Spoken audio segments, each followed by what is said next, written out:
Muy buenas noches, bienvenidos, bienvenidas a 360 el modelo en debate. Hoy extraordinariamente en día miércoles, porque mañana en CNN vamos a transmitir el debate presidencial en los Estados Unidos.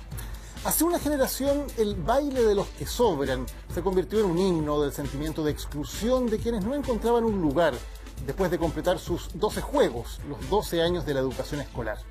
Más de 3 décadas después, en el estallido social, el baile de los que sobran volvió a sonar, pero coreado por otra generación con una realidad muy distinta. Los hijos de quienes pateaban piedras en los 80s fueron la primera generación en acceder a la educación superior por el explosivo aumento de la matrícula, pero muchos de ellos se encontraron de nuevo con un sentimiento de frustración. Una frustración que la viven, eso sí, desde una autoestima que es diferente.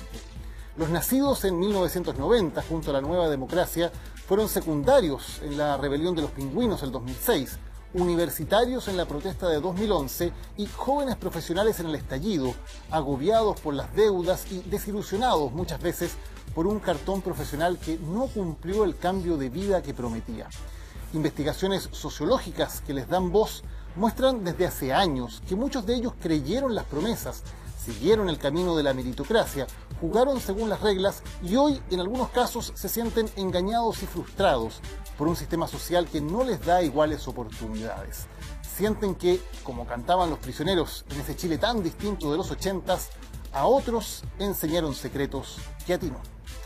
Vamos a hablar hoy de inclusión, de meritocracia en nuestro capítulo de 360 y partimos con la nota de Josefina de la Fuente. Hace algunos meses Felipe Carrillo no tenía idea que tendría su propio emprendimiento. Aló, Carola. Menos, que sería vendiendo fruta. Te traje tu canastita de fruta y verdura, estoy acá fuera de tu casa. ¿Puedes salir, por favor? ¿Cómo imaginarlo en realidad si Felipe se graduó de Educación Física en la Universidad Privada Andrés Bello, tiene 30 años y fue el primer y único integrante de su familia en ir a la universidad? Ahí está. Gracias a ti. Chao. Me inculcaron que para poder salir adelante en este país había que estudiar, había que esforzarse harto. Y por eso pidió un crédito con aval del Estado y apostó por su educación. Pero lo despidieron el año 2019 y no ha logrado encontrar trabajo relacionado con sus estudios. Siempre nos dijeron para poder salir adelante es que estudiar. Pucha, yo estudié, saqué mi título profesional, estudié 5 años y me ha costado harto el tema de poder seguir creciendo. Yo creo que en esta sociedad, pucha, va a sonar feo, pero yo creo que hay que tener harto pituto dentro de alguna, no sé, alguna sociedad o algo para poder surgir más rápido. Y aunque le ha salido a cuenta su nuevo negocio VidaFruit, con el que recorre Santiago repartiendo mercadería, Felipe está en parte decepcionado con lo que llaman la promesa de la meritocracia. Y no está solo. Con distintos matices, miles de chilenos también están cansados de un modelo desigual, dicen. Uno que, alegan, concentra los privilegios en unos pocos. Pero aquí hay una paradoja. La desigualdad en Chile ha ido cayendo con el tiempo. Si uno mira y compara las generaciones más viejas y las generaciones más jóvenes, hay un cambio más importante aún. Así es, el llamado índice de desigualdad de Gini disminuye, pero la ciudadanía no lo percibe.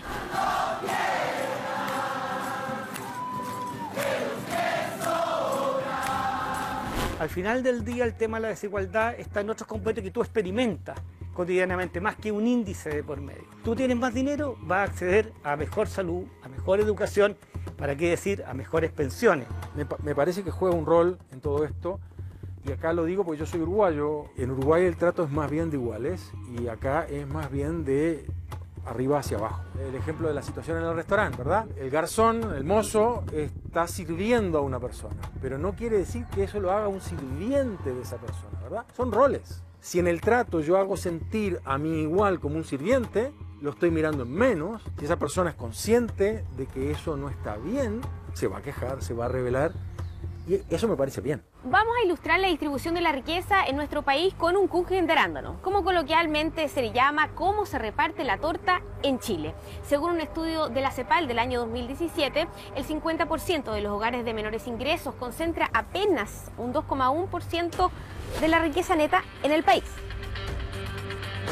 Según este mismo estudio, el 10% más rico concentra una riqueza de 66,5%, más de la mitad de este Kuchen. Y apenas el 1% de la población concentra una riqueza del 26,5%.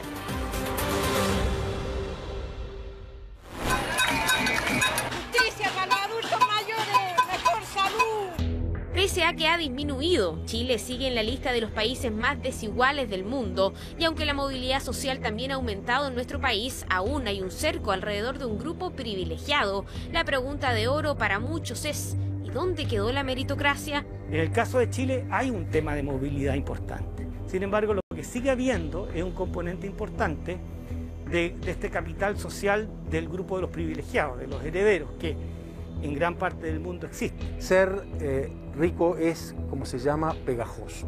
O sea, si una familia llega a ser rica, es bastante probable que sus hijos sean ricos, que sus nietos sean ricos. En ese sentido, es pegajoso. Hubo una toma de conciencia, si tú quieres, respecto de las dificultades de pensar en términos de una meritocracia, si tú quieres, más real, ¿verdad? No, porque estamos también en una sociedad que tiende a generar este acaparamiento de recursos materiales y simbólicos. Siempre me parece a mí que podemos ver el vaso medio lleno, el vaso medio vacío. Yo creo que para ser justo hay que mirarlo al menos los dos, ¿verdad? Entonces yo creo que Chile ha evolucionado en cosas que importan harto a ser una sociedad bastante más móvil. Según el Instituto Nacional de Estadísticas, el 50% de los trabajadores en Chile gana 400.000 pesos o menos. Hace 5 años la OCDE advertía que los ingresos del 10% más rico en Chile son 26 veces más altos que los del 10% más pobre. ¿Cómo podemos emparejar la cancha? Mientras nosotros no tomemos conciencia como sociedad de la clausura social, yo creo que no vamos a avanzar lo suficiente. Bueno, Finlandia tiene la distribución del ingreso idéntica a la chilena, la misma. Antes de que sucedan los impuestos y antes de las transferencias monetarias es idéntica. Sin embargo, tiene más de 20 puntos menos en el tema del Gini. ¿Cómo sucede eso? Los que ganan más dinero de la sociedad pagan muchos más recursos. Parte de las decenas de propuestas para intentar abordar un tema multifactorial y en medio de una pandemia que según los expertos podría hacer retroceder a Chile entre 3 y 10 años, aumentando de manera dramática los niveles de pobreza en nuestro país. Panorama complejo y en un país donde algunos de los estudios muestran a una élite con una percepción distorsionada de estas brechas y diferencias entre los chilenos. La nota de Josefina de la Fuente para provocar el comienzo del debate aquí en 360. Vamos a presentar a nuestros invitados. Nos acompaña Paulo Eguenau, director social del Hogar de Cristo. Paulo, muchas gracias por estar hoy con nosotros. Buenas noches. Hola, buenas noches, Daniel. Y también en el estudio, nuestros panelistas habituales, Susana Jiménez y Dante Contreras. Muchas gracias por acompañarnos. Buenas noches. Quiero partir con lo que decía Felipe Carrillo en la nota, este egresado de carrera de educación física que decía hay que tener pituto finalmente para poder progresar. Paulo, ¿dónde viene esta cierta frustración que uno empieza a ver en estas capas que han tenido acceso por primera vez a algo que sus padres solamente soñaban, poder ir a la universidad, poder ser profesionales, pero se encuentran con que luego el mercado laboral no es lo que ellos esperaban? Yo creo, Daniel, que aquí estos son temas complejos y de varias capas, multifactoriales. La verdad es que sería un error hacer una mirada única respecto de aquello. Ahora, efectivamente, por ahí se mencionaba el término capital social. Las oportunidades, y esto de la meritocracia es un concepto bien complejo, porque tiene que darse una constelación de factores, no solamente la oportunidad educacional, sino que una constelación de factores, muchos de los cuales son transgeneracionales, para poder efectivamente acercarse a este ideal utópico de tener una sociedad que brinda igualdad de condiciones a todos y por lo tanto selecciona desde el mérito. La verdad es que no es así. Yo podría tomar a un niño de una situación de pobreza y darle una serie de oportunidades puntuales que pueden ser consideradas claves en el desarrollo.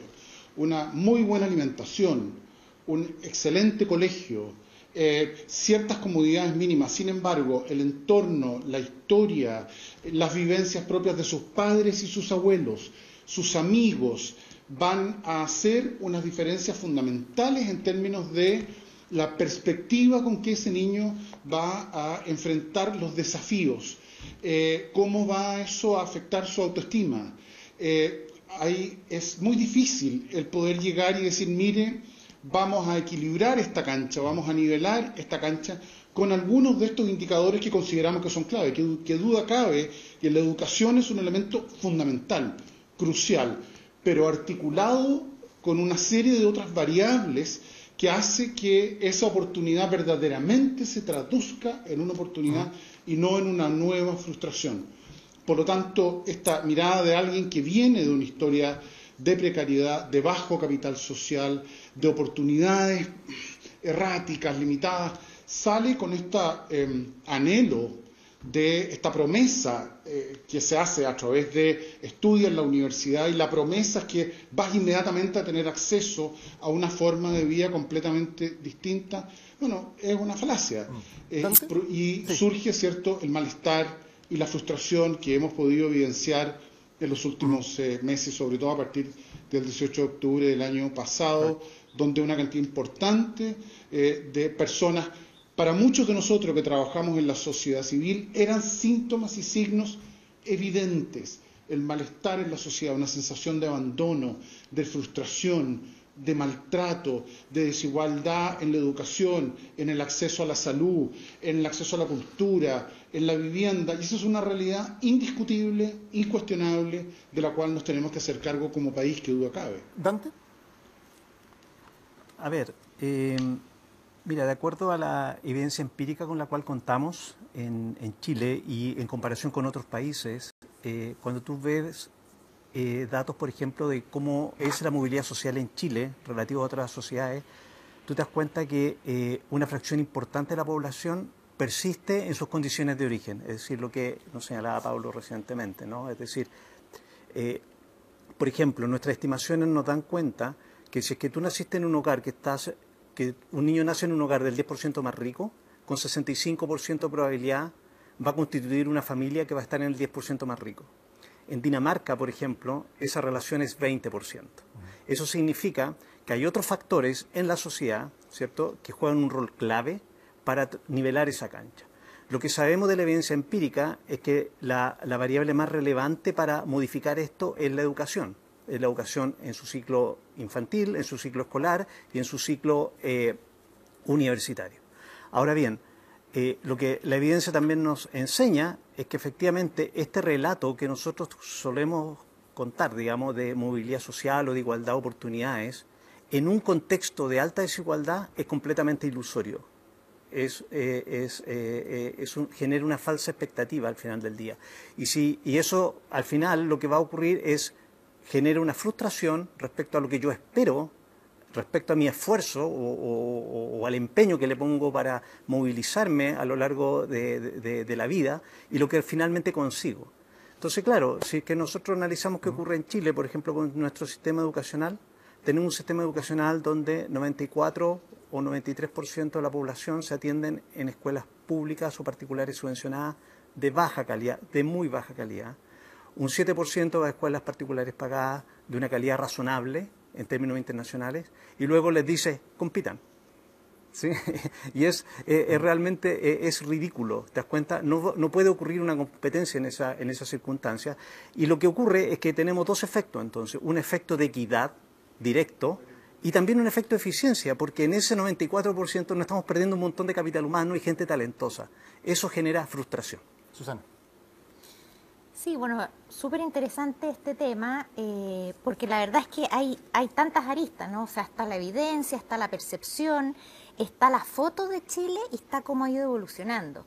El tema de la desigualdad, de la meritocracia, ha estado en la discusión no solo en Chile, en muchas partes del mundo, y sin lugar a duda tenemos un desafío enorme. Pero también hay que ver que Chile es un país distinto a lo que era hace un par de décadas atrás. Un país que era prioritariamente pobre, logró reducir, de acuerdo a las cifras del PNUD, ¿cierto?, del orden de 68% pobreza al año 90, a menos del 10%, al menos antes de la pandemia. Hay que ver cómo salimos de esto, ¿cierto? Un país que además, tal como decía la nota, ha ido reduciendo el nivel de desigualdad. Un país en que efectivamente todos han mejorado en cuanto a nivel. Y eso creo que son buenas noticias, y es importante porque cuando uno saca una foto, lo que hace es que toma un promedio una realidad. Déjenme darle un ejemplo. Si yo saco una foto de cuál es el nivel de escolaridad hoy día en Chile, probablemente no es tan alto como uno imaginaría, debe ser 60, 70%, pero es porque hay generaciones más antiguas que vivían en este Chile más pobre y otras generaciones que viven en el Chile de hoy que es mayoritariamente de clase media. Por lo tanto, uno podría sacar conclusiones equivocadas, porque lo cierto es que si uno lo mira por generación, ¿cierto? Hoy día las generaciones jóvenes tienen altos niveles de escolaridad y eso es muy importante desde el punto de vista de la política pública. Por lo tanto, hay un primer tema que yo creo que hay que hacer un buen diagnóstico para sacar buenas soluciones adelante. Y hay otro tema que no puedo dejar pasar, porque ambos, tanto Paulo como Dante, lo mencionaron, esto de que la meritocracia no existe. Yo la verdad creo que eso es poco considerado con la cantidad de gente que trabaja, se saca la mugre, se levanta temprano, se esfuerza y a pesar de y con todo eso logra destacar y subir. En Chile, ojo, la movilidad no es tan baja. El 2006, si uno mira, dos de cada tres personas que eran pobres el 2006 y el 2013 dejaron de serlo. Y esa gente, efectivamente, como decía Paulo, puede haber venido de una condición poco favorable, pero a través de su talento y su esfuerzo logró salir adelante. Entonces, no menospreciemos la meritocracia, porque creo que eso es quitarle la dignidad a esas personas que con su esfuerzo y su trabajo logran salir adelante. Hagamos esa discusión que es interesante. ¿Meritocracia existe efectivamente en Chile o no? Paulo. Daniel, yo quisiera hacer algún comentario respecto a lo que Susana estaba planteando recién. En Chile la medición de la pobreza, igual es un tema complejo. Durante muchos años la medición fue exclusivamente mirada desde la perspectiva de los ingresos. Y efectivamente cuando uno mira eso, uno dice, mira, en los últimos 30, 40 años hemos tenido una disminución significativa. Desde la sociedad civil, durante muchos años, y no solamente la sociedad civil, mundo académico, pedíamos a gritos en distintos gobiernos que tuviésemos la honestidad intelectual y política de ampliar la mirada para salir de la trampa de la medición de la pobreza por ingreso exclusivamente. Y que nos fuéramos a considerar otras dimensiones que hacen que la vida pueda ser cuesta arriba, dramática, frustrante, dolorosa, angustiante y con severas consecuencias para el nacer y crecer en pobreza. Y surge la multidimensionalidad. Entonces, cuando miramos estas dos formas de pobreza, la por ingreso, efectivamente Chile ha tenido un éxito importantísimo y hoy día estamos en torno al 8,6%. Si nos vamos a la multidimensionalidad, resulta que llegamos a un 20,9% de personas en situación de pobreza en Chile. Y si consideramos la variable multidimensional también y nos vamos al tramo etario entre los 0 y los 17 años, llegamos a cerca del 30% de pobreza. Por lo tanto, yo creo que ahí también hay que abrir la cabeza, ¿cierto? Y mirar y decir, mira, la verdad es que los instrumentos que hoy día tenemos todavía siguen siendo muy generalistas, muy burdos y tienden a desviar la mirada crítica, honesta de una sociedad que una sociedad tiene que tener para poder efectivamente observar este fenómeno. En segundo lugar, plantear que yo no creo que la meritocracia no exista. Yo creo que el esfuerzo, la dedicación, el trabajo son elementos fundamentales para cualquiera que quiera emprender en la vida y uno lo ve al interior de sus propias familias, en sus hijos y en los entornos, digamos. Yo he trabajado toda mi vida en programas terapéuticos, soy psicólogo, mi trabajo tiene que ver con procesos de cambio, acompañar a seres humanos que han tenido historias en contextos de pobreza, de profunda dificultad, de victimización y trauma. Muchas veces han encontrado en la droga una forma de alivio, una suerte de automedicación. Bueno, ver de qué forma esa vida se puede reconstruir. Y efectivamente el esfuerzo, la dedicación, la convicción y las ganas son elementos fundamentales para cambiar la vida, para surgir, para mejorar. Pero la meritocracia como modelo, finalmente, es decir, mira, si nosotros más o menos generamos una cancha con algunos indicadores claves, como se planteaba recién, la educación, y utiliza esa experiencia, aprovecha la oportunidad que te doy, se transforma eventualmente en una suerte de boomerang. Si es que no consideramos la extraordinaria complejidad del fenómeno de la vida y de las emociones que se requieren para poder hacer frente a las dificultades propias de salir de historias de precariedad, de angustia, de ejemplos de nuestros padres, de sufrimiento y dolor, la verdad es que es una tarea muy compleja.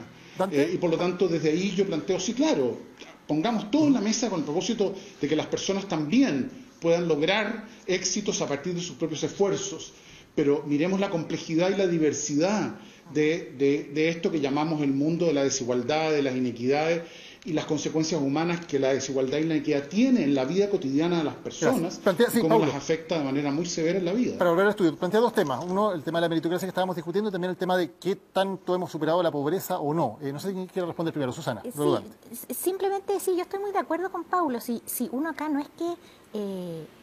o sea, hay que reconocer que tenemos un tema. Fíjate que aun cuando, digamos, se ha reducido mucho la pobreza, son todavía, insisto, antes de COVID, 1,5 millones de compatriotas que están en condición de pobreza. Y eso requiere de políticas públicas focalizadas y de apoyos y de una red de protección que en ningún caso es contraria a un sistema que reconoce también el esfuerzo y el trabajo de cada uno.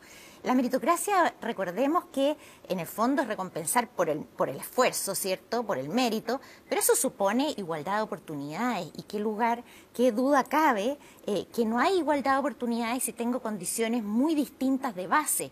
Y es ahí donde efectivamente el rol de la educación, particularmente educación preescolar, que permita estimular y hacer florecer los talentos de cada una de esas personas, es fundamental. Así que yo eso no puedo más que compartir. Y también decir que, ojo, no solo en Chile medimos la pobreza por ingreso, hoy día ya se mide la pobreza multidimensional. Y también, de nuevo, el PNUD hace un esfuerzo comparativo a través del Índice de Desarrollo Humano, que también considera la esperanza de vida, el acceso a la educación y al conocimiento. Y yo lo único que quiero decir es que Chile está mejor. No es que pueda estar fantástico, pero Chile cambió. Y cambió para mejor en estos índices y tal como la evidencia de alguna manera lo demuestra, lo que nos quita que tengamos que hacernos cargo, por supuesto, de los desafíos que, ojo, son distintos en un país que ya era mayoritariamente pobre a un país que hoy es mayoritariamente clase media. Las expectativas también son diferentes, cambia todo. Dante. A ver, efectivamente, si uno examina la evolución de Chile del 90 hasta ahora, uno se da cuenta mejoras en bienestar en distintas dimensiones, ¿verdad? Los indicadores de pobreza, los indicadores de desarrollo humano, efectivamente muestran esa mejora. Sin embargo, cuando uno le pone número a estas cosas, uno tiene que ser menos optimista y creo que tiene que ser más responsable con el país que está construyendo. Entonces, por ejemplo, cuando uno dice, bueno, veamos la pobreza multidimensional, 20%. 20% en el año 2017, una cifra bastante alta, si tú lo piensas bien, es bastante alta. Se dice, por ejemplo, Susana mencionaba que mucha gente con el esfuerzo lograba movilidad social y dejaba la pobreza. Fantástico, es una buena noticia, ¿verdad? Pero también cuando vemos los datos, lo veíamos entre el año 96 y 2001, cuando podíamos tener un panel de la CACEN y podíamos seguir a los hogares en el tiempo, nos damos cuenta que 30% de los hogares que están entre, decir, 4 y 7, que son clase media, volvían a caer a pobreza, 30%. Ok, lo volvimos a medir entre el año 2016 y 2018 en el SOC, en COES, y nuevamente encontramos la misma cifra, es decir, es gente que supera las condiciones de pobreza pero vive en vulnerabilidad. Todavía hay fragilidad, no tenemos un sistema consolidado, no hay inercia en esta sociedad. Y por último, este repetir, digamos, de algunos colegas que lo decían ahí en la nota, respecto a que Chile ha bajado la desigualdad. Yo quiero poner un punto de cautela en ese resultado, digamos. Efectivamente, cuando tú ves la CACEN, se nota una caída en la desigualdad, ¿cierto? Pero no olvidar que la desigualdad en Chile se explica por lo que ocurre principalmente en el top 10%, en el top 5% de los ingresos. En el año 90, cuando tú ibas a Vitacura, por ejemplo, por dar un ejemplo de una zona de alto ingreso, tú ibas a Vitacura, 70% de las personas te respondían la encuesta CACEN, es decir, nosotros capturábamos lo que ocurría en la parte rica de la distribución del ingreso en Chile. Tú vas hoy día, en el 2017, a Vitacura, 25% te responden la encuesta. Por lo tanto, hay un bias, un sesgo, perdón, que está ocurriendo en ese segmento, que eventualmente podría dificultar una medición adecuada de la desigualdad. Cuando tú ves, por ejemplo, datos de impuestos internos, ¿cierto? Ahí la foto es completamente distinta. se ve que la concentración de la riqueza en el top 1% es excesivamente alta en Chile en comparación al resto del mundo. Eso te tendría que llamar la atención. De acuerdo a los datos comparados internacionalmente, un país como Chile, por ejemplo, entre 22 y 25% del 1% concentra la riqueza. El 1% concentra el 22 al 25% de la riqueza. En Japón, una economía capitalista, dinámica, etcétera, 10%. Eso nos tiene que llamar la atención. Susana. Sí, lo que pasa es que, o sea, primero yo creo que si uno ve que las cifras mejoran en desigualdad, cuestionar el indicador es a lo menos raro, digamos, porque además hay muchos otros indicadores. Un propio estudio de la OECD... ¿Por qué es raro cuestionar un indicador? No, porque me parece que algo que es una buena noticia, transformarlo en una noticia que es dudosa, yo creo que no se condice con la realidad, porque hay muchas otras mediciones que dicen lo mismo, que el 10% menos favorecido ha multiplicado por más del doble sus ingresos que lo que ha hecho el 10% más rico, y así sucesivamente. Pero a lo que yo quiero ir es que al final... No sé si el tema más importante desde el punto de vista de la política pública es la desigualdad, porque la desigualdad en sí misma, si es una desigualdad que proviene de lo que hablábamos antes, del esfuerzo, del trabajo, es algo que como sociedad en general se considera legítimo. Lo que es ilegítimo es cuando se obtiene por privilegios, por prebendas, por estructura, y podemos discutir si existe uno o el otro en Chile. Pero sí creo que es importante reconocer que, por ejemplo, los estudios internacionales de la OECD dice que lo contrario a lo que tú decías, de que efectivamente en Chile una persona cuyo padre, por ejemplo, provenía del 25% más pobre de la sociedad, su hijo tiene una mayor probabilidad de salir de ese primer 25%, incluso tiene una mayor probabilidad que otros países de llegar al 25% más alto, y lo coloca en el tercer lugar respecto a los países de la OECD, y destaca los avances que Chile ha tenido en los últimos años. Dante, ¿si quieres contestar eso? No, eso es incorrecto. Lo que hace el estudio de la OECD efectivamente mide la probabilidad de que una persona que nace en los segmentos más pobres ascienda en la escala social, y efectivamente muestra una alta movilidad, pero es a las capas medias. Eso es, no es al top del income distribution. Y lo que observa entonces es que efectivamente la gente que está en la clase media es vulnerable. Entonces, ante un choque de salud o ante un choque de empleo, rápidamente pierde la condición de clase media y vuelve hacia abajo. Y por último, uno no puede decir que un indicador es raro porque uno lo critique. Es decir, hacer ciencias sociales justamente se trata de examinar con rigurosidad, ¿cierto?, indicadores y ver si es que efectivamente están señalando un efecto como el que se está indicando. Entonces, si es que yo veo, por ejemplo, otra base de datos que tenemos disponibles, como son los datos de impuestos internos, y nos dicen, ¿cierto?, nos dicen que Chile concentra, el 1% más rico en Chile es el top de los concentradores de riqueza en el mundo, algo me está diciendo, ciertamente. Y esos son datos ciertamente indiscutibles. ¿Paulo? Daniel, sí, yo quisiera reflexionar un poco más respecto de lo que planteó Dante, que precisamente yo estaba pensando en eso cuando lo dijo, que es el tema de la vulnerabilidad. Fíjate que a partir del tema de la pandemia, en el Hogar de Cristo, nuestro foco es pobreza extrema. Nuestro foco es las personas que presentan ambas formas de pobreza.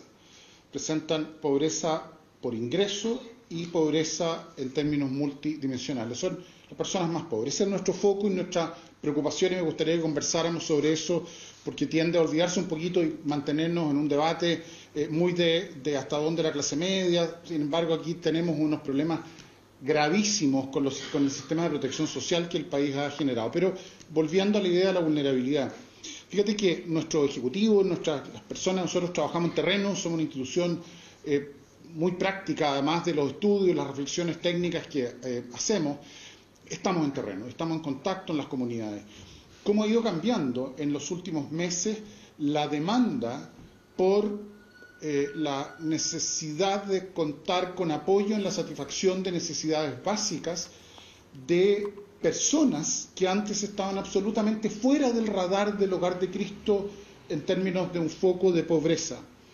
Y eso precisamente ha revelado, y todavía no sabemos cuánto es, esta suerte de capa intermedia, ¿cierto?, de la pobreza medida como lo planteábamos antes, y la clase media ya mucho más consolidada, este segmento de familias y de personas vulnerables, que no calificaban en términos estrictos para ser considerados personas bajo la línea de la pobreza y por lo tanto no estaban siendo vistos. Porque ya se suponía que eran autónomos, que eran independientes, que podían solo, que tenían sus recursos, que estaban relativamente estables. Bueno, cualquier remesón, este ha sido un gran remesón, pero ha sido un remesón que verdaderamente una clase media consolidada logra de alguna manera resistir. Acá tenemos un segmento que todavía no sabemos cuántas personas son, que este remesón de la pandemia, con todo lo que ha implicado en términos de pérdida de trabajo, etcétera, los catapultó inmediatamente a un nivel de demandar por la satisfacción de necesidades básicas, Daniel. Estamos hablando del tema del alimento. El Hogar de Cristo ha tenido que reflexionar su estrategia social, haciendo la pregunta: ¿qué Hogar de Cristo para qué Chile?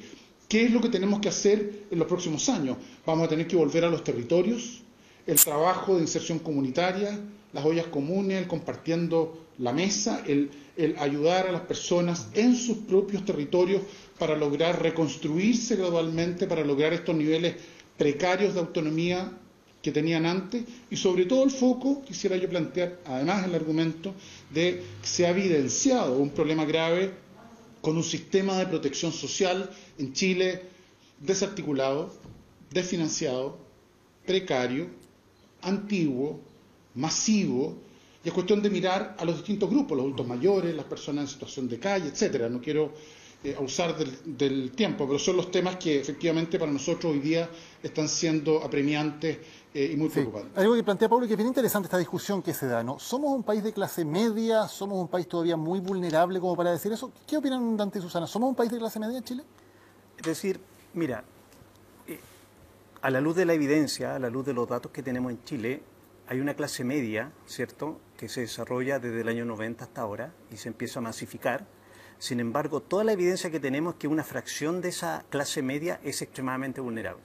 ¿Te das cuenta? Es decir, es una clase media poco consolidada en lo que nosotros podríamos entender clase media. Entonces, esas familias que enfrentaban un shock de salud o laboral rápidamente bajaban varios escaños, ¿verdad?, en la distribución del ingreso. Eso está documentado hace bastante tiempo. Entonces, la pregunta que nosotros tenemos que hacernos es por qué este país, en esta materia, como en educación, como en salud o como en pensiones, ¿verdad?, se demora tanto en reaccionar. Es bastante curioso, llega a ser frustrante, ¿verdad?, que evidencia que ha estado disponible por nosotros por mucho tiempo, ¿verdad?, no sea vista. Y ahí creo que hay un tema bien relevante para discutir, que tiene que ver cuál es el rol de la élite con el resto de la población. ¿Te das cuenta? Nosotros tenemos una élite desinformada, no sabe lo que pasa con el resto de la población, ¿verdad?, y cree que los méritos que le hacen ser parte de la élite son parte de su esfuerzo. Yo pongo en duda eso también. ¿Susana? Sí, definitivamente Chile... Yo no lo estoy viendo usted, entonces solo para contribuir Paulo, a lo que permíteme que Susana va a responder. Dante. Paulo, Susana va a responder y de inmediato te damos el pase. ¿Sí? Dame un minuto solamente, Susana. Perdona, Okay. Paulo.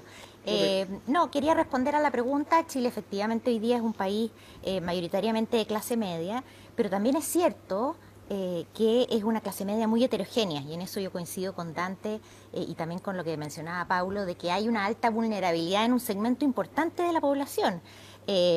Ahora, esa vulnerabilidad proviene también de la mayor movilidad. O sea, ¿qué quiero decir? Una sociedad que tiene más movilidad la tiene hacia arriba y hacia abajo. Y efectivamente, cuando se está en la clase media, llamémosla baja, o sea, con un riesgo de que cualquier enfermedad catastrófica, el desempleo o una dependencia severa, por ejemplo, un integrante de la familia que hace que otro tenga que cuidarlo y por lo tanto también tiene que dejar el empleo, genera situaciones muy críticas. Ahora, ese diagnóstico es tremendamente importante, porque como decía antes, ya no somos el país con 68% pobreza que éramos el 90, sino que somos un país con esta clase media, pero que es muy vulnerable a caer en la pobreza.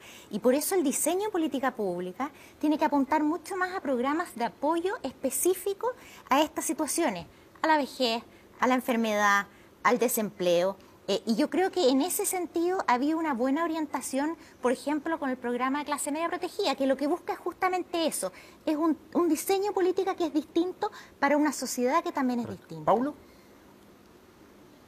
Sí, yo retomando esto de estos indicadores que están tan a la vista y que finalmente se traducen en malestar, en conflicto social, y que como sociedad nos cuesta tanto ver. Fíjate que a partir del tema de la pandemia aparece el tema de la salud mental en Chile nuevamente, se vuelve como a posicionar, y se convoca a esta mesa saludablemente, convocada por el gobierno, en la cual yo participé durante todo el proceso hasta la redacción final del informe. Y una de las cosas que llama la atención cuando empezamos a remirar los datos, por ejemplo, es que la Organización Mundial de la Salud el año 2010, Daniel, le pide a los Estados miembros que al menos consideren el 5% del presupuesto nacional dedicado a salud, lo destinen a salud mental. El año 2010. Estamos 10 años después y todavía no superamos el 2,5. Y es sorprendente. Algo pasa. Yo creo que estamos en un momento que es una oportunidad. Yo creo que estamos viviendo un momento doloroso, angustiante, atemorizante para mucha gente, pero también es un momento de esperanza, que es, honestamente, mirar esta suerte como de la ética subyacente a este proyecto de desarrollo social que hemos generado en el país, que tiene aspectos positivos, como lo ha dicho Susana, y aspectos negativos. Pero creo que para verdaderamente poder tener un camino de mayor esperanza en el futuro, tenemos que ser capaces de mirar honestamente las negligencias, las cegueras que hemos tenido a la vista de todo el mundo, y esto lo hablo en términos políticamente transversales. Cuando yo miro a las personas en situación de calle, Daniel, en Chile, que son 18.000 no más, 18.000, 20.000 máximo, el Hogar de Cristo solo atiende a 15.500 de ellas, y yo miro las políticas públicas y nos damos cuenta que han sido fundamentalmente políticas paliativas.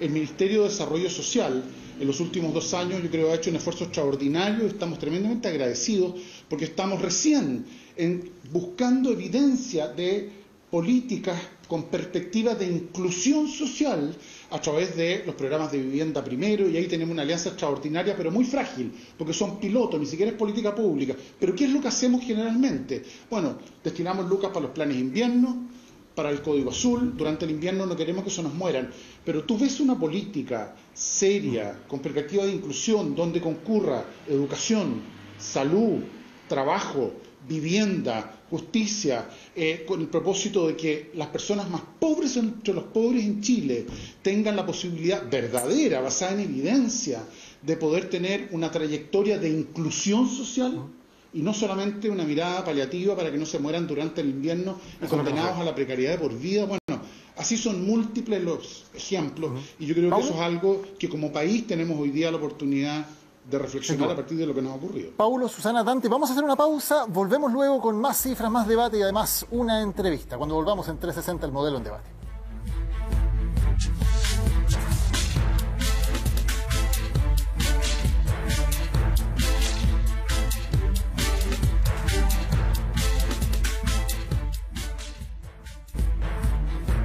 Estamos de vuelta en 360 el modelo en debate. Vamos a compartir con ustedes algunas cifras sobre los temas que hemos estado conversando en la edición de hoy. Partimos por el tema de la distribución de la riqueza según percentiles. Esta es la encuesta CACEM del año 2017. Ustedes ven la línea, que es relativamente plana. Los percentiles 0, 10 son los que tienen menos ingresos, y que se dispara al final en los porcentajes mayores. Dante decía que está un poco subvalorado incluso la CACEM, porque hay otros datos que muestran que sería mayor todavía esa alza, digamos, de la distribución de los ingresos en los percentiles más altos. Pues es una manera de graficar la desigualdad, y más que la desigualdad en todos los sectores, la concentración de la riqueza en los percentiles más altos. Veamos ahora el tema de la meritocracia y de la visión que tienen las personas sobre la meritocracia. La encuesta Bicentenario ha preguntado en varias ocasiones lo siguiente: ¿qué probabilidad tiene una persona de clase media de llegar a tener una muy buena situación económica? O sea, si la gente cree que la meritocracia es efectivamente posible en el país. Y el año 2009, la mitad de los encuestados creían que sí, que eso era posible, un 49%. Y hay una caída enorme del 2009 al 2019. Entonces, antes del estallido social ya era solamente un 24% el que creía eso, o sea, apenas 1 de cada 4, y ahora es el 20%, 1 de cada 5. O sea, esto es percepción. La percepción de meritocracia, de movilidad social entre los chilenos ha caído muchísimo en la última década. Y el último dato que les vamos a presentar tiene que ver con un estudio de Seth Zimmerman de la Universidad de Yale, que midió cómo se distribuyen los puestos de mayor prestigio en las empresas en Chile, los puestos directivos, los puestos de élite. Hizo la siguiente investigación, este investigador de la Universidad de Yale. Ve a los egresados de 7 colegios de élite del sector oriente de Santiago que representan el 0,5%, ahí está en la parte roja del gráfico, son un 0,5% del total de los estudiantes en Chile. Cuando pasamos a los puestos de mayor prestigio en los cupos universitarios de excelencia, o sea, quienes estudian Derecho, Medicina o Ingeniería Civil en la Universidad de Chile Católica, ese 0,5% ya se convierte en un 19%. Evidentemente tienen mejor acceso a educación y eso se ve en su entrada entonces en esas universidades. Pero el gran salto se da después, cuando se pasa de la universidad al mercado laboral. Eso que era un 0,5% de los niños, que era un 19% luego de los universitarios, se convierte en un 53% de los puestos más relevantes, de los altos puestos directivos en las empresas chilenas. Todo el resto, todo el otro 99,5% tiene que quedarse con un poquito menos de la mitad, por lo tanto, del total de miembros. Dante, Susana y Paulo, vamos a ir luego a una entrevista, pero quería ver qué comentarios tienen al respecto, digamos. Hay una concentración de la riqueza, aunque según algunas cifras podría haber disminuido algo. Hay una sensación de meritocracia que va cayendo entre los chilenos y hay todavía en los puestos de élite una concentración muy fuerte en algunos lugares. A ver, quizás de atrás para adelante, ¿no? Efectivamente, en ese trabajo de Seth Zimmerman muestra que los cargos o las posiciones de alto privilegio y de alta renta están concentradas básicamente en 3 carreras, 2 universidades, ¿verdad? Y en 5 colegios, eso es. O sea, el resto de la población está excluida de competirle a ese grupo, de alguna forma. Entonces, ese es un problema bien serio si tú quieres construir una sociedad meritocrática. ¿Quién me dice a mí, verdad, que un niño que fue a un colegio público en Curanilahue es menos talentoso y tiene menos mérito que un niño que fue al St. George o que fue al Grange, por ejemplo? ¿Te das cuenta? Nada me indica eso, dada el diferencial de calidad de educación que existe. Después yo lo hago competir y la competencia es completamente injusta. Uno parte 10 metros, 20 metros de ventaja en una carrera corta. Entonces, efectivamente, esto es una ilusión. Y la gente se ha dado cuenta de esto. Y al momento de darse cuenta, empieza a desvalorizar el concepto de meritocracia. Ese es un problema. Teníamos un activo como sociedad. Teníamos un activo que lo hemos ido perdiendo, la valoración de la meritocracia. Ahora la gente está menos convencida de que esto es cierto, por lo tanto voy a hacer menos esfuerzo. Eso también es una mala noticia, ¿te das cuenta? Entonces, en ese sentido yo creo que estamos cuesta arriba para enfrentar un problema de este tipo. Y por último, me gustaría agregar algo que dejé pendiente en la etapa anterior, que a mi juicio la élite no ha estado a la altura de darse cuenta y de afrontar estos problemas con convicción y con serenidad, ¿te das cuenta? Me parece, por ejemplo, que lo que encuentra un reciente estudio de la Universidad de los Andes, acá en Chile, respecto a las percepciones que tenía la élite de cómo vivía el resto de la población, da cuenta de una élite que ignora la real situación de pobreza o desigualdad o de vulnerabilidad o desigualdad de oportunidad que vive una gran fracción de la población. El ministro de Salud antiguo, ¿cierto?, en Chile, estaba navegando con un punto ciego. Él dijo, yo no sabía que había una fracción tan importante de los chilenos que vivían en estas condiciones. Entonces, eso es grave si nuestra élite empresarial, económica, intelectual, ¿verdad?, no está al tanto de la realidad del país. Y eso condiciona posteriormente las políticas sociales o las políticas de inclusión. Si es que yo creo que todo el mundo vive razonablemente bien, quizá haga menos esfuerzo. Si es que yo tengo un mejor diagnóstico de efectivamente cuáles son las necesidades del país, probablemente esa élite puede hacer una construcción distinta a la que ha hecho. Mira, a mí me preocupa un poco este diagnóstico de que todo es la élite. Estamos hablando de un 1% en vez de hablar del 99% de que nos tenemos que hacer cargo. Y cuando se hacen estos tipos de argumentos, como que los problemas de Chile fuera el problema que tenemos una élite, no me puedo dejar de acordar de las palabras del ministro Izaguirre cuando decía hay que bajarlos de los patines. La verdad es que bajar a gente de los patines, de una buena educación, etcétera, no le ayuda al país. Lo que tenemos que hacernos cargo es todos los demás.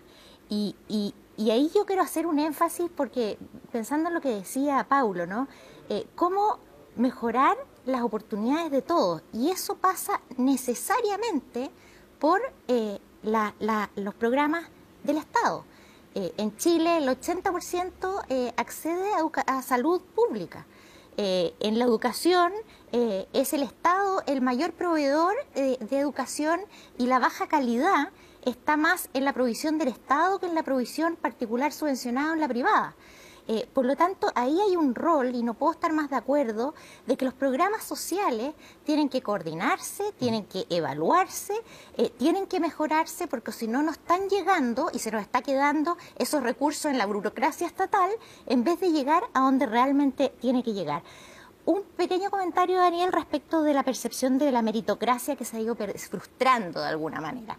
Yo eso, la verdad, lo atribuyo a principalmente los fenómenos que hemos visto en los últimos años. Un crecimiento económico que ya no es del 6% como en los 90, ni el 4% en la década anterior. En los últimos 5 años andábamos entre el 1 y el 2, ni hablar de este año, ¿no? Por lo tanto, ahí hay una fuente de frustración sin duda. También hay una fuente de frustración porque, claro, cuando estudiábamos en la época mía y anterior, éramos muy pocos los que accedíamos a la educación superior. En el momento en que se va generalizando el acceso a la educación, los retornos de esa educación superior, la recompensa que logro por esa diferencial, no es la misma. Y por último, también un mercado laboral que en los últimos años se ha rigidizado, en que le compiten, de buena manera digo, la gran migración que hemos vivido en los últimos años, y por lo tanto las condiciones para que ese esfuerzo de las personas se vea retribuido con un menor crecimiento, un peor mercado laboral y un menor retorno de la educación, por supuesto se ven mermados. ¿Paulo? Sí, a ver, en primer lugar, respecto de esto de la caída de la percepción de meritocracia, y escuchaba lo que se estaba conversando en estudio, y recordaba, yo he hecho clases en varias universidades, muchos años en psicología en la Católica, recuerdo, y otros en una universidad de menor reconocimiento académico. La diferencia, me acuerdo, esta es una anécdota, entregándole literatura en inglés a los alumnos de 4º año, papers, investigaciones respecto de distintos temas, y yo venía de un training de entregarle papers en inglés a los alumnos de 4º y 5º año de la universidad, y tenían que tener los recursos y las competencias para poder leer literatura en inglés, y en fin. Y llego a esta otra universidad y fui inclusive acusado al decano, digamos, de cómo era posible que el profesor Llenado estuviera entregando papers y literatura en inglés, digamos, y todo lo que significaba. Y ahí aparece nuevamente, ¿cierto?, esto de las diferencias enormes que la historia de vida de estos grupos de alumnos, que estoy generalizando, ¿cierto?, porque en ambas universidades por un poco de todo, pero mayoritariamente la concentración de las experiencias de vida propias del poder económico, del viajar, de hablar inglés, de tener muchas mejores oportunidades, de la diferencia educacional a la que hacía referencia Dante, se hace presente en esta suerte como de capital invisible, intangible, que para que la gente que nos está escuchando, digamos, no es un capital que uno con la que sale a comprar cosas, son experiencias acumuladas de vida que hace que tengamos unas diferencias de oportunidades importantísimas, a pesar de que las apariencias dicen que estamos teniendo las mismas oportunidades y que por lo tanto al que le va mejor es porque ha hecho más esfuerzo, y la verdad es que no necesariamente es así. Y respecto de esto de la mirada a las políticas públicas y la precariedad y esta suerte como de oportunidad para darnos cuenta de que efectivamente el sistema de protección social es precario y de mala calidad en Chile. Un ejemplo, nosotros como Hogar de Cristo desde marzo en adelante hemos tenido una experiencia súper dolorosa. Nos ha tocado hacernos cargo del cuidado de la vida y de la salud de alrededor de 4.500 adultos mayores, de las 40.000 personas que nosotros atendemos al año. Nos focalizamos de manera preferencial en el cuidado de la vida de 4.500 adultos mayores, hombres y mujeres, en 144 programas a lo largo del país. Estoy hablando de adultos mayores en residencia, con preexistencias, con enfermedades preexistentes, ¿cierto? Con historias de pobreza, todo, personas en situación de calle, discapacidad mental. Y tuvimos una dificultad, se generó una dificultad económica en el Hogar de Cristo importantísima, porque tuvimos que empezar a comprar y adquirir los elementos de protección personal, las sanitizaciones, para cumplir con los protocolos exigidos por salud para el cuidado de la vida de personas frágiles y vulnerables. Llegamos a un déficit con el que vamos a cerrar de alrededor de 3.000 millones de pesos, lo que nos ha significado, como mucha gente ha sabido, tener que cerrar algunos de nuestros programas a nivel nacional. El escenario que estamos proyectando el próximo año es que de seguir esto en régimen y de tener que cuidar a las personas en un contexto COVID, con un Hogar de Cristo en régimen, vamos a tener un déficit aproximado de 5.000 millones, que no tenemos ninguna posibilidad de encontrar, de obtener y de financiar, ninguna.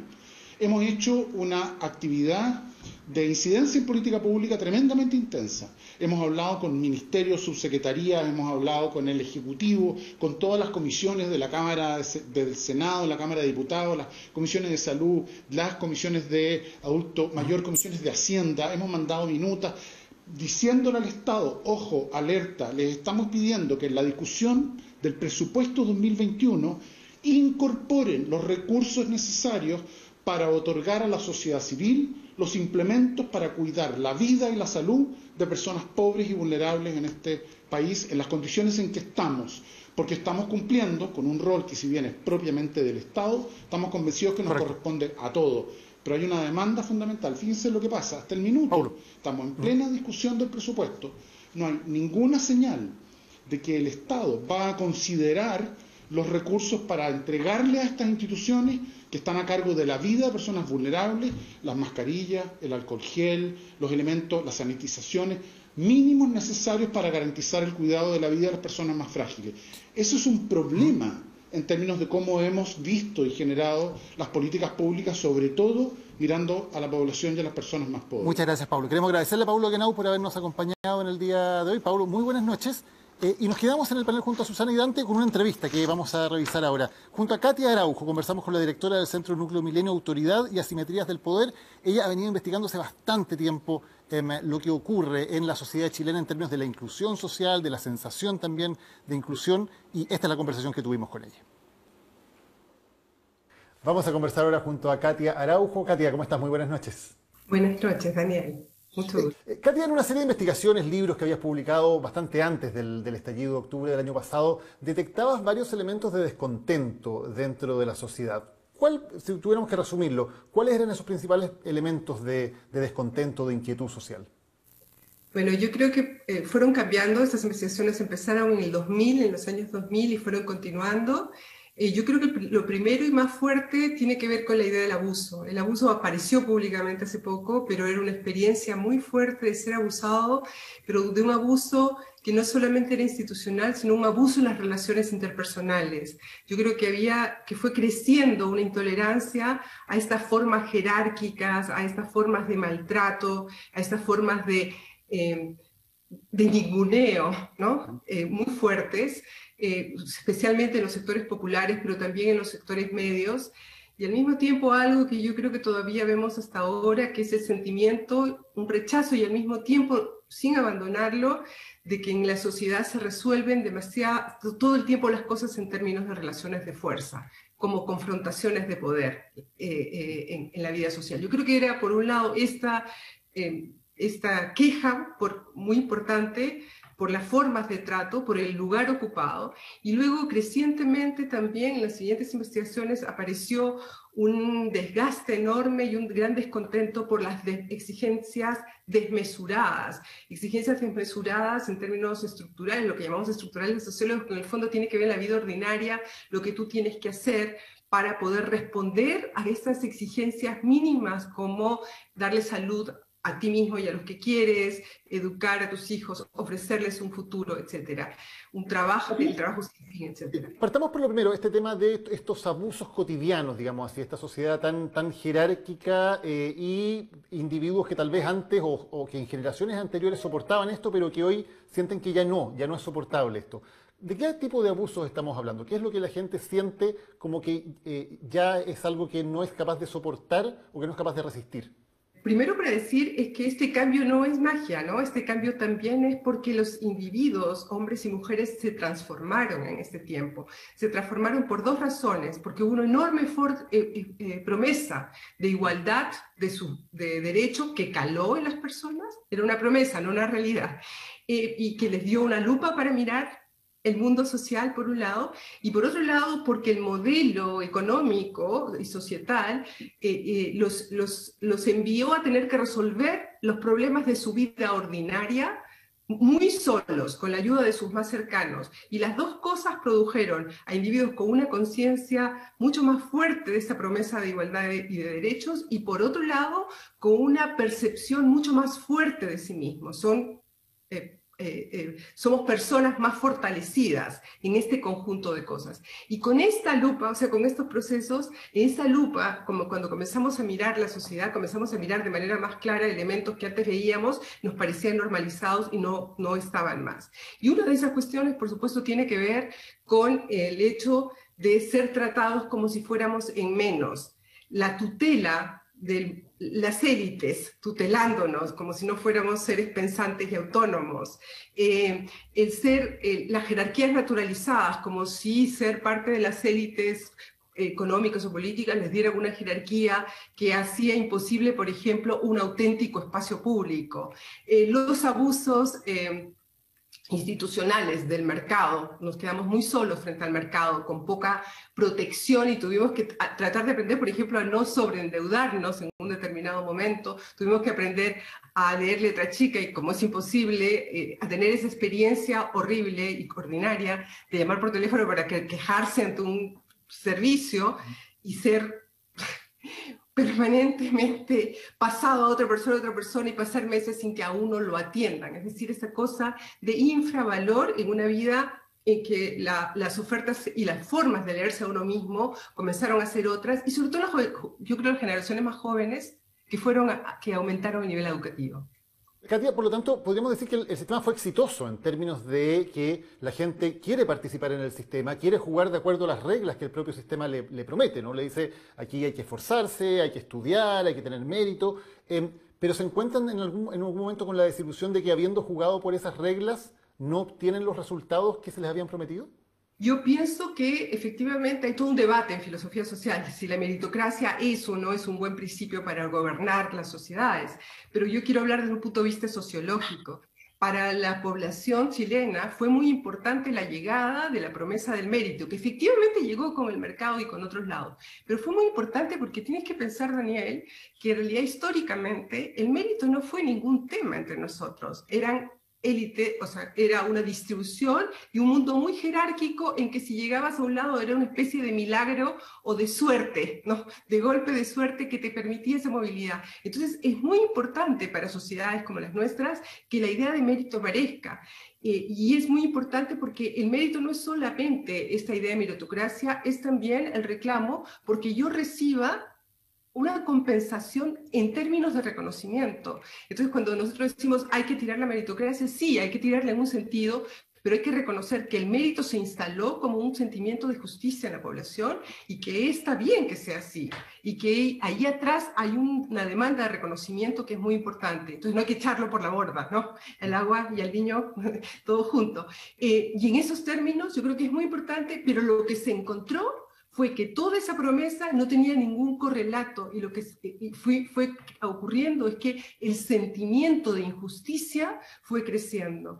Eso no quiere decir que estén de acuerdo con el modelo neoliberal, no estoy diciendo eso. Yo creo que con lo que estoy tratando de decir es que el mérito tiene un lado positivo, que es el lado en donde yo espero reconocimiento. Yo creo que tiene un lado negativo en cuando tú piensas es que solo la competencia y solamente tus habilidades personales e individuales las que van a definir tu lugar o lo que te toca en la redistribución de la riqueza. Ese es un problema que estamos de acuerdo todos. Pero en el mérito hay algo de reconocimiento que es muy importante y que es histórico para la sociedad. Has ocupado varias veces la palabra reconocimiento, que eso es lo que en tus investigaciones aparece que a la gente le falta. Pero esto se suele hablar en términos económicos, ¿no? Cuánto suben los sueldos, en fin. Pero este reconocimiento, entiendo que no es solo económico. ¿Qué es realmente lo que pide la gente cuando habla de ese reconocimiento que no está, que no existe? Es un reconocimiento económico porque obviamente tu salario es importante y es un grado de reconocimiento de tu labor, pero también es importante, yo voy a mencionar lo que hacen por ejemplo mis colegas en el NUMAC donde yo trabajo, los que trabajan en el área de trabajo, y ellos se encuentran desde hace mucho tiempo en sus investigaciones una cosa que es muy importante, que las personas, una de las cosas que más sufre, que yo también lo he visto en mis trabajos, es porque en el trabajo no te reconocen, nadie toma en cuenta tu palabra, te mandan a hacer una tarea sin siquiera contarte qué es lo que tienes que hacer ni por qué lo tienes que hacer. Es el principio del autoritarismo que yo también he discutido en algunos de mis trabajos. Es decir, hazlo nomás y es maquinal. Y entonces no hay un reconocimiento de lo que yo puedo aportar, de lo que yo podría dar, del hecho de la virtud en el trabajo. Estoy dando solamente un ejemplo, pero estoy dándote un ejemplo que es esencial. Las sociedades no son cuerpos económicos. Las sociedades son profundas, son sociales, son relacionales, pero son profundamente morales y tienen que ver, la subjetividad es una palabra demasiado grande. Yo creo que bajo la subjetividad hay que reconocer que ahí hay que son profundamente morales, que para poder construirnos como individuos necesitamos dignificarnos. Para yo ser parte de esta sociedad tiene que darme dignidad, tiene que dignificarme, tiene que entregarme elementos de dignificación. Y yo creo que uno de las debes de la sociedad chilena, y en buena parte por la dificultad de renunciar a privilegios, lógicas de privilegios que fusionaron, tienen que ver con eso. La sociedad ha entregado fuentes de dignificación a los miembros, a todos, hombres y mujeres de esta sociedad. Ser hombre, ser mujer, ser niño, etc. Ahí eso, en ese punto, yo diría, en el fondo, hay algo muy importante en todo esto que tiene que ver con que ese movimiento de la sociedad chilena, esa recomposición, en el fondo es una exigencia positiva, que es una exigencia de transformémonos y hagamos ciertas estas promesas que vinieron con la modernización social, no la modernidad económica, ¿no? Katia, algo que se ve muy fuertemente en los días posteriores al 18 de octubre es, por un lado, esta ciudadanía que se siente parte de un sentimiento común, de una fuerza común, desde sus propias individualidades, pero en oposición a las élites, a las clases dirigentes, tanto económicas, empresariales, políticas, etc. ¿Por qué se produce este abismo tan fuerte?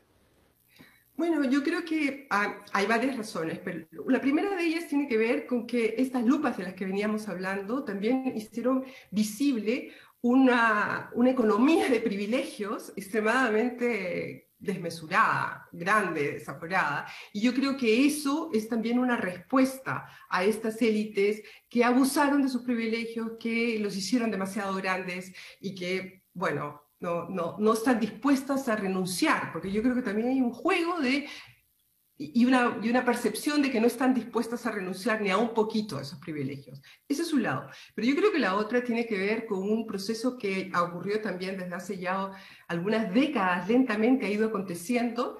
El 18 es solamente así una puesta en escena, diría, ¿no? Emblemática. Pero este proceso tiene que ver con el rechazo a estas formas en que las élites se han autosostenido y que son formas tutelares, esta idea de la tutela, y eso es una cuestión que es histórica, ¿no? En la clase política, pero también en general las élites, que es esta idea de que el pueblo, la ciudadanía, son menores de edad, y entonces nosotros decidimos a partir de lo que nosotros pensamos que es bueno para el resto, y por si acaso somos responsables, nosotros somos muy responsables, y somos el valor y el bastión moral del país, porque nosotros vamos a hacerlo por el bien, pero sin consultar. O sea, ustedes son menores de edad, ustedes déjense llevar por nosotros. Esa idea de tutela, que es un componente del autoritarismo y que deja fuera a la ciudadanía, yo creo que llegó a su fin. O sea, no sé si a su fin, o digamos, se erosionó como como mecanismo, y yo creo que uno lo puede ver, por ejemplo, en esta cosa de perdimos el miedo. Yo creo que perdimos el miedo, no es solamente un enfrentamiento con la autoridad, que es un enfrentamiento con la autoridad, sino también es un grito en contra de este mecanismo tutelar que tiene que abandonarse, pero que no solamente la clase política y las élites, que las vemos en el trabajo, que vemos en la escuela, que vemos en las relaciones, incluso en la calle, entre algunos que se sienten jerárquicamente superiores. Entonces, allí hay un tema que creo que pone en cuestión, estamos frente a la puesta en cuestión de mecanismos históricos por los cuales se han mantenido las asimetrías de poder en el país. Y eso es lo que estamos disputando. Yo creo que nadie está disputando en la mayor parte de la población, y lo vemos, que las sociedades hayan asimetrías funcionales, etc. Pero estamos disputando las maneras en que se han sostenido y la estructura, ¿no? Y la estructura desigual, desmesuradamente desigual, de esas asimetrías de poder. Así que estamos en un momento de recomposición extremadamente importante. Katia Araujo, un millón de gracias por habernos acompañado hoy en 360. No, gracias a ti, Daniel. Muchas gracias. Ahí estaba la entrevista con Katia Araujo. Volvemos al panel. Susana. Bueno, como reacción a la entrevista, primero valorar que de alguna manera se reconoce que la recompensa basada en el mérito, en el esfuerzo personal, es sin lugar a duda algo que dignifica y algo que se necesita. Una sociedad moderna es una sociedad en que la movilidad está justamente asociada al mérito y no al origen, no a la cuna. Y yo creo que eso es algo que hay que aspirar. Ahora, Katia menciona mucho lo de las élites, ¿no? Y como si fuera una situación pétrea y no hubiese esta movilidad. Y yo me pregunto primero dos cosas. Uno, si ha mirado cómo ha cambiado las élites en este país, porque si uno va un poco para atrás, los años 50, si uno pudiera simplificarlo, el poder estaba más bien en familias de orígenes vascos, después llegaron los inmigrantes, los italianos, los croatas, los alemanes, y de alguna manera esa élite ha ido modificándose y cambiando en plazos de una generación en algunos casos incluso. Y no sé, cuando ella dice en base a privilegio, en base a que se autosostienen, específicamente me encantaría haberle podido preguntar sobre qué basa esas afirmaciones. Otro dato. Pero Susana, por ejemplo, datos como el que veíamos recién, ¿no? Que más del 50% de los puestos directivos altos de las empresas están tomados por egresados de 7 colegios. Es que eso habla de una reproducción de las élites, ¿no? Claro, pero fíjate que eso es lo mismo que cuando uno saca la foto de la participación de las mujeres, porque son fotos con espejo retrovisor. La sociedad, y es parte de lo que yo decía al principio, Chile ha ido cambiando. Claro, pero son puestos directivos por hoy día. ejemplo, era tan importante, es tan importante la educación de excelencia, justamente porque los alumnos que salen de educación de excelencia pública son los que desafían precisamente a esos graduados de colegios privados que tú mencionas ahí. Déjame darte otro ejemplo, perdón, la migración. O sea, Chile se ha convertido en el Estados Unidos de Latinoamérica. Los últimos años han entrado 300, 400 migrantes, ya tenemos 1,5 millones de extranjeros viviendo en Chile que vienen para mejorar su calidad de vida. Si eso no nos habla de que las personas creen que con su trabajo y su esfuerzo pueden subir y mejorar su calidad de vida, realmente no entender el fenómeno que está pasando hoy día en Chile. ¿Dante? A ver, me gustaría precisar un par de cosas que dijo Susana para que, de tal forma que no queden instaladas. En su intervención anterior mencionó que la calidad de la educación municipal era inferior a la calidad de la educación particular subvencionada. Eso no es correcto. Ambas son equivalentes una vez que tú controlas por los diferenciales de selección que realizan los colegios particulares subvencionados. Entonces, toda la evidencia que disponemos en Chile, distintos autores de distintas orientaciones políticas, a todos les da lo mismo, que cuando tú controlas por todos los factores que hay que controlar, el promedio del CIMSE de un niño que va a un colegio municipal, en particular subvencionado, es relativamente igual. Y lo otro que se constata en esa evidencia, Jorge Lira, por ejemplo, es una persona que constató eso y que trabaja o ha trabajado contigo, es que ese grupo se diferencia mucho del rendimiento de los niños que van a colegios particulares pagados. Y ahí entro en mi segundo punto, que es una afirmación que hizo Susana hace un rato, que tenía que ver con la baja en los retornos a la educación superior. Bueno, eso es cierto para el promedio, pero si es que eso fuera cierto, en este fenómeno de una élite que se reproduce a sí misma, el paper de Seth Zimmerman no sería relevante, ¿te das cuenta? Entonces yo vuelvo a ese paper y te digo, bueno, esto es, si tú quieres tener éxito en un país como Chile hoy día y estar en el top 5 de la distribución del ingreso, básicamente tienes que ir a 2 universidades, estudiar 3 carreras y ojalá haber egresado de estos 5 colegios emblemáticos que hay en el sector particular pagado. Un dato de la causa, Economía de la Universidad de Chile, por ejemplo, tiene 75% de alumnos de colegios particulares pagados. La Universidad Católica, 90% de sus alumnos vienen de colegios particulares pagados. Si eso no es una élite que se reproduce a sí misma, no sé lo que es, digamos. Entonces, aquí la pregunta de fondo es, y la pregunta de primer orden es... Perdón, ¿que Susana responda a eso? Sí, no, lo que pasa es que justamente lo que tú dices confirma que hemos hecho una política pública equivocada. Porque la pregunta no es quiénes están hoy día en la universidad, es dónde ponemos los recursos públicos. Fíjate que se ha priorizado en los últimos años la gratuidad en la educación superior. Y por lo que tú dices, efectivamente eso favorece a las familias de más altos recursos porque tienen más hijos en la universidad y van a universidades más caras. Y lo que necesitamos es justamente meter esos recursos públicos en la educación temprana. Para igualar la cancha y de que esos alumnos tengan las mismas chances de llegar a la educación superior que los de colegios privados. Entonces, cuando hacemos esos diagnósticos, al final tomamos decisiones equivocadas de política pública. Hoy día, lamentablemente, todos los recursos se han orientado a la educación superior porque son los alumnos que marchan. ¿Dónde están los kinder, los pre-kinder, la sala cuna? Es que se ha hecho un esfuerzo, pero ni comparado. Y mira, tú me dices, la educación municipal era tan buena.